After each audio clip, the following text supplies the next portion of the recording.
Cribbage, logic, and psychology, we passed through that fairly quickly, and we'll do that here tonight. Unlike Texas Hold'em, there's not a lot of success you can buy in cribbage with psychology. I think there's a lot of very good Texas Hold'em players that are good because of psychology. I think it's a big part of the game. And cribbage, I'd say cut the chatter. I'm guilty of it very much. I give away my hand lots of times when I shouldn't, and after I've said it, well, that was dumb, wasn't it? I didn't want that damn 8 spot.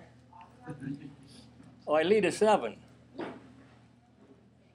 Because I got a Jack, Queen, King. See, I didn't want that damn 8 spot. So my opponent, I guess, could believe that I had a big hand because I led the 7, or they could have believed that, I'll tell you the truth, what I say the first time is that's the truth. I didn't want that damn 8 spot. Or I threw a pair of 4s to my crib. I do that all the time. Somebody will lead a 4, and I say, shoot, I threw a pair of 4s to my crib. Well, they know my hand doesn't look like anything that goes with 4s, right? I mean, why would I get rid of a pair of 4s if they worked in my hand? They also already know what I got in my crib, if they remember what they threw, because the other one's on the deck. Could be an advantage that way in the play. They know I got 9 points in the crib. I don't. I know I got a pair of 4s. But they may play more defensively in the pegging game because they know I'm going to pick up 9 when I score my crib. So I think it's important to try to cut down the chatter. And I don't think it works very well either way. To mislead my opponents, I think most of the people I play well enough that I can't mislead them enough in the game to win the game because of my misleading. So we did cover this bit about how you arrange your cards. It's surprising how many people there are in tournament play in the playoffs who will arrange their cards 2, 3, 4, 6, 9, or whatever, in order, generally with the small ones over here.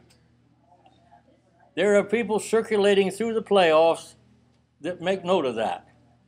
And they know when you play the 3 spot from the second position that you've got 1 card smaller, likely. Could be from a pair of 3s, but likely you got 1 card smaller. And they know when you pull the one out on the top here, which is an 8, that you don't have anything more than 8. So just put them together as they come. If you can't do that, I prefer just to pick them up as they're dealt. But if you can't do that, and somehow it's important for you to arrange them, then at least do some fancy little reshuffling, moving them around and so on, so that somebody doesn't notice that's what you do.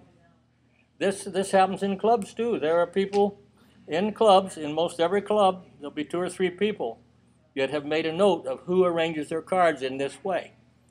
And sometimes they're very strong players. And given that little additional bit of information, improves their standing in the club. They get better scores because you allow them to. You contribute to that. Okay.